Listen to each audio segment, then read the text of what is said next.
Deus toma seus filhos através das águas profundas e de areias lamacentas e coisas. Apacentava Moisés o rebanho de Jetro, seu sogro, sacerdote em Midian, e levou o rebanho atrás do deserto e veio ao monte de Deus, a Horebe. E apareceu-lhe o anjo do Senhor em uma chama de fogo do meio de uma sarça. E olhou, e eis que a sarça ardia no fogo, e a sarça não se consumia.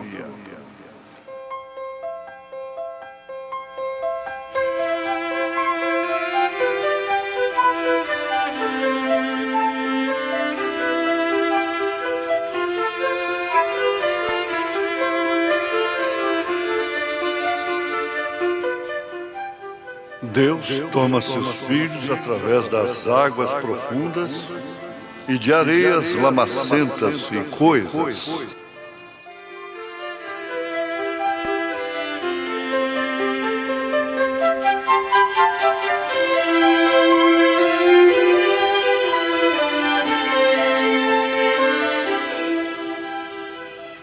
Ele levanta do pobre, o pobre do pó, do monturo, para sentar na mesa com os príncipes. A mulher foi nutrida por um tempo e uma parte do tempo. Isso quer dizer, a igreja de então, que partia dos lombos de Jacó, foi nutrida. Ela teve um bom tempo, um tempo de salvação, muito virtuosa,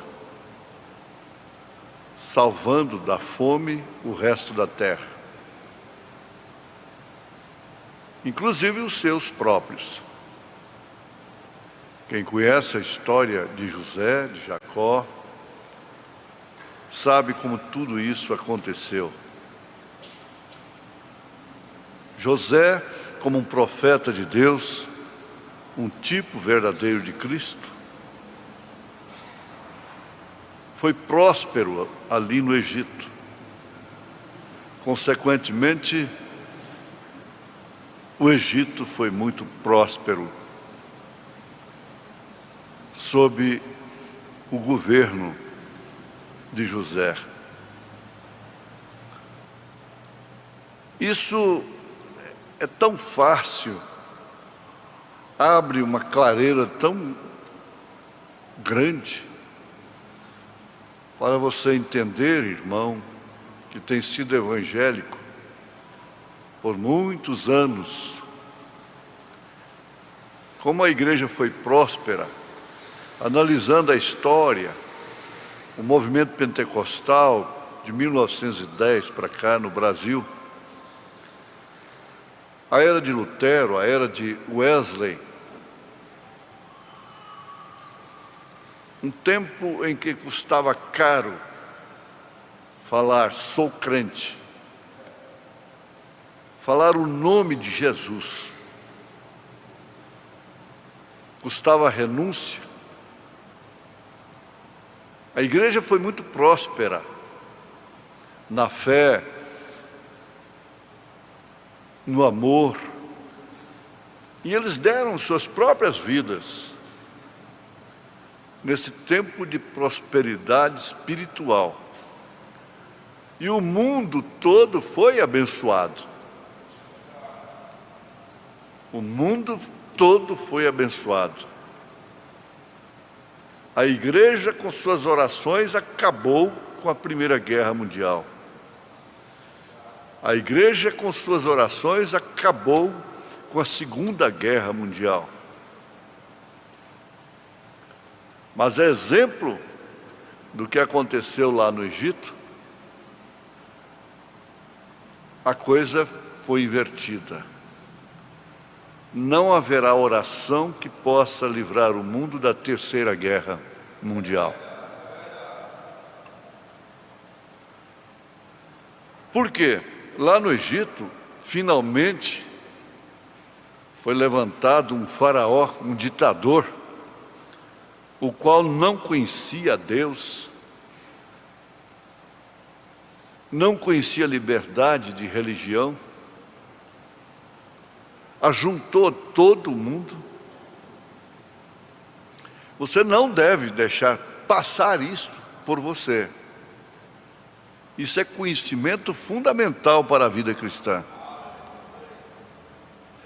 Houve um tempo onde havia um faraó, primeiro, ele tinha que vir. Então, todos viviam exuberantemente, viviam realmente como um galho enxertado na verdadeira vinha do cristianismo, mas continuava produzindo seus frutos originais. Aqui há uma conotação do povo de Israel com a igreja. As mulheres semi-vestidas, homens intelectuais negando o poder do Espírito, mas viviam sob o nome da igreja. O nome da igreja cristã, o mundo não sabe que a igreja cristã tem protegido ele a ponto dele não ter sido queimado ainda por causa desta igreja. É uma verdadeira videira enxertada. Porém, o lavrador passará agora para podar aquela videira.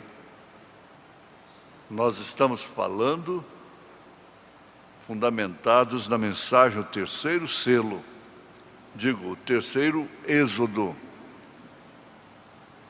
Mensagem do profeta de Deus para esta era.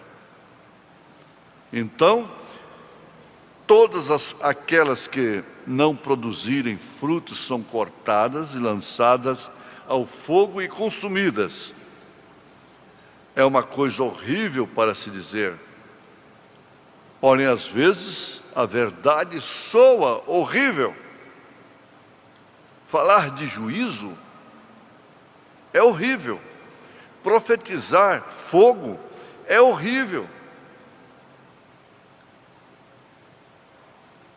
O povo gosta do evangelho que só fala de cura divina, de prosperidade, de bênçãos. Falar de males,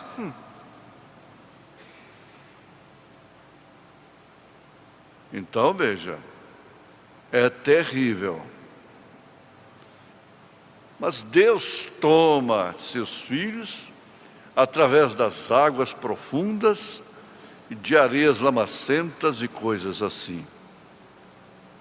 Ele faz sempre isto desta forma, tirando do caos, levanta do pó o pobre, do monturo o necessitado, para sentar-se na mesa com os príncipes. Ali estava o vaso sendo quebrado em pedaços. E não é outra coisa que tem que acontecer, que tem acontecido, vai acontecer com a igreja. O vaso devia ser quebrado em pedaços, fragmentos, pequenos pedaços, para ser remodelado e sedimentado novamente. Parece uma coisa terrível destruir isto, mas isto tinha que ser feito assim, para que o vaso pudesse ser feito novamente. O vaso, ou seja, o que for que você estiver fazendo. Voltando lá para o faraó. Houve um faraó que se levantou, que não conhecia José. Isso opera em todos os âmbitos públicos da história. A juventude, os mais novos, não conhecem, não sabem o que um estadista fez por aquele estado, por aquele país. Eles não têm conhecimento.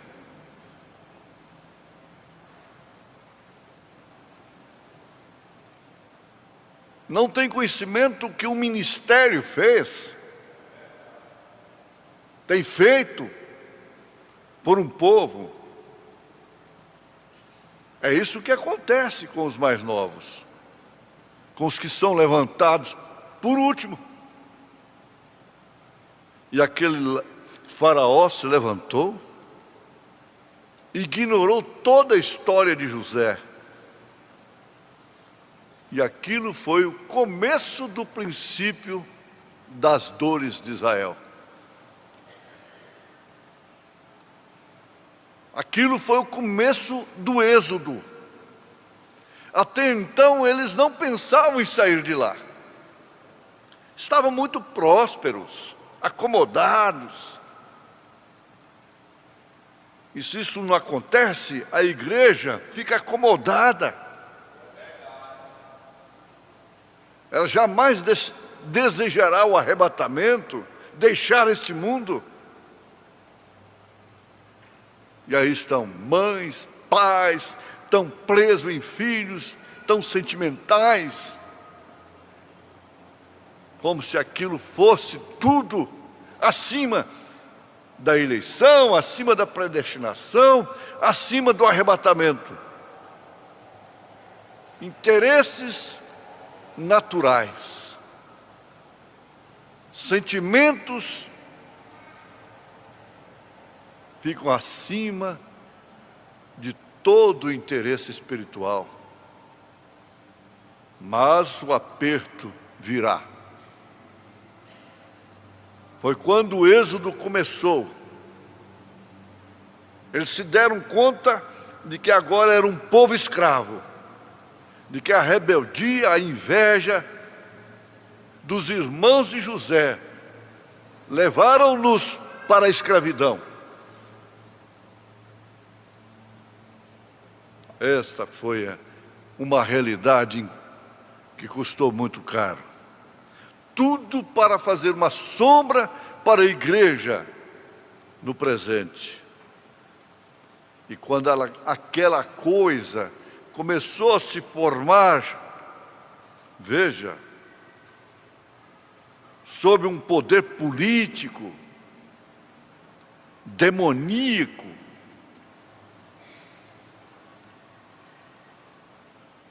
se o diabo não tivesse lugar na política,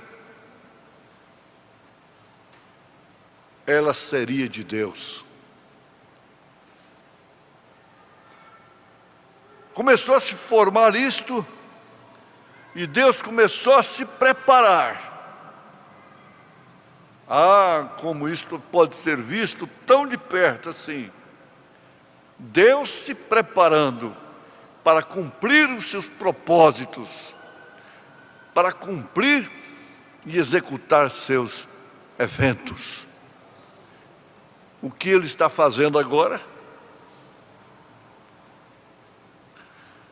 Quando as contradições aumentam a cada dia que passa, as aflições, as necessidades, as decepções,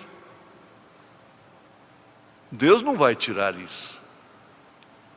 Deus não vai tirar isto. Ele vai tirar a igreja disto. E isto fica aqui, como o Egito ficou lá. Deus não tirou o Egito de Israel, tirou Israel do Egito. Essa é a grande diferença.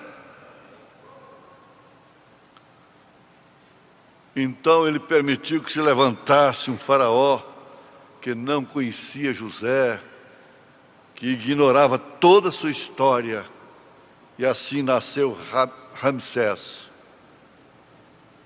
Ramsés, após 7, veio Ramsés. E Ramsés era aquele que não conhecia as bênçãos de José. Ele era materialista e, sobretudo, um patriota, um egípcio de coração. Ele não sabia nada do lado espiritual. Ele não sabia o que aquele povo significava para o Egito. Ele podia receber as bênçãos através daquele povo, sem escravizar o povo. O mundo soubesse, não escravizaria o povo. As escolas respeitariam a fé dos filhos de Deus. As repartições, os governos respeitariam a fé, acima de tudo, de um povo que honra a Deus. Mas para usufruir do povo, escraviza o povo. Aquele homem era um gênio político, um estrategista, pois ele pôde tomar a Etiópia e todo o resto dos países sob força militar, e tudo que ele conhecia era o poderio militar, a força, a violência. Ele deveria analisar a história e ver que seu antecessor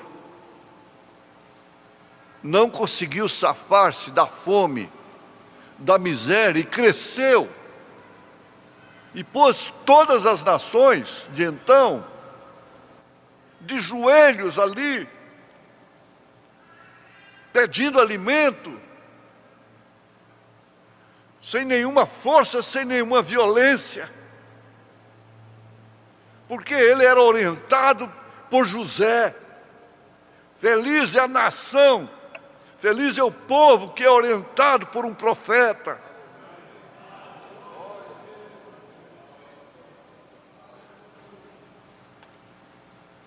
O pecado é o opróbrio das nações. A justiça exalta os homens. Mas a iniquidade faz separação entre o homem e Deus, faz separação entre os incrédulos e os crentes. É isso que fez. E se ele conhecesse, se ele não tivesse aquele coração empedernido, que confiava na força e na violência, ele não faria o que fez. Mas isso tinha que acontecer, para que acontecesse o êxodo. Tudo tem que acontecer para que aconteça o êxodo. Você tem que sair dos sistemas, você tem que sair da moda, você tem que sair do mundo, você tem que sair de todo sistema que tem escravizado as almas. Você tem que ser batizado em nome do Senhor Jesus Cristo. Você crerá por divina revelação no profeta de Deus. Isso não é por força, não é por violência, mas saiba, isso tem que acontecer. Isso está acontecendo.